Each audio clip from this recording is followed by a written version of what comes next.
આ તરફ રાજકોટમાં ખાદ્ય તેલમાં ભેળસેળની આશંકાએ નમૂના લેવામાં આવ્યા. આરોગ્ય ટીમ દ્વારા આરોગ્ય ટીમે દાણાપીઠ, પરા બજાર અને જૂના યાર્ડમાંથી નમૂના લીધા છે. સેમ્પલના પરિણામ આવતા 3 માસનો સમય લાગશે. ગાંધીનગર ફૂડ સેફ્ટી વિભાગે આ ડ્રાઈવની સૂચના આપી હતી.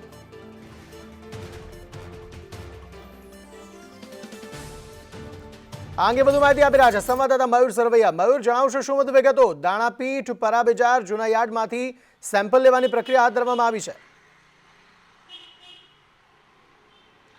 બિલકુલ અંકિત, સિંગ તેલના ભાવો જે છે તે વધી રહ્યા છે અને ભેળસેળની અનેક ફરિયાદો જે સિંગ તેલમાં આવી રહી છે તેમને લઈને સ્ટેટ ફૂડ વિભાગ છે તેમના દ્વારા દરોડા પાડવામાં આવ્યા હતા. રાજકોટ નહીં પરંતુ રાજકોટ જિલ્લાના ગોંડલ, ધોરાજી, જેતપુર અને ઉપલેટા સહિતના ગામો છે ત્યાં જ્યાં મિની ઓઇલ ચાલી રહી છે, ઘાણી ચાલી રહી છે, ત્યાં પણ દરોડા જે છે તે સ્ટેટ ફૂડ વિભાગ દ્વારા પાડવામાં આવ્યા હતા.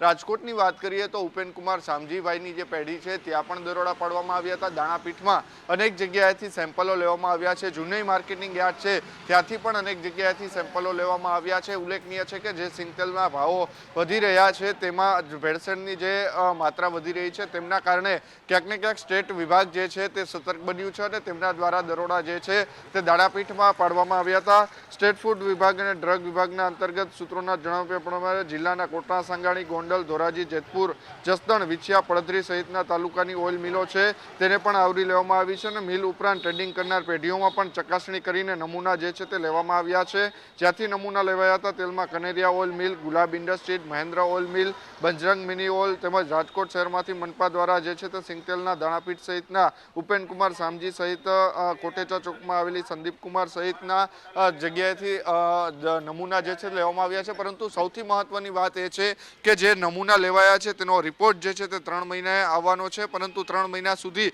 આ પેઢીઓ જે છે તેમનું વેચાણ ચાલુ રહેશે. ત્યારે સવાલ એ થઈ રહ્યો છે કે ફૂડ એન્ડ ડ્રગ વિભાગ દ્વારા કાર્યવાહી તો કરવામાં આવી રહી છે પરંતુ જે ભેળસેળ થઈ રહ્યું છે સિંગતેલમાં જો નમૂના પાસ થાય છે તો 3 મહિના સુધી આ તમામ તેલ જે છે તે વેચાય છે અને લોકોના આરોગ્ય સાથે ચેડા થાય છે. ત્યારે જો સેમ્પલ લેવાયા બાદ તુરત જ જે નમૂના જે છે તે તેના સેમ્પલ પાસ થઈ જતા હોય છે તો ક્યાંક ને ક્યાંક લોકો જે છે તે આરોગ્ય સાથે ચેડા ન થઈ શકે અને ક્યાંક તેમાંથી બચાવી શકાય છે. પરંતુ જે પ્રમાણે અત્યારે ભેળસેળ થઈ રહ્યું છે તેમાં ક્યાંક ને ક્યાંક અત્યારે સ્ટેટ ફૂડ વિભાગ છે તે અત્યારે સતર્ક બન્યું છે અને દરોડા પાડી રહ્યું છે. આભાર સમગ્ર માહિતી આપવા માટે.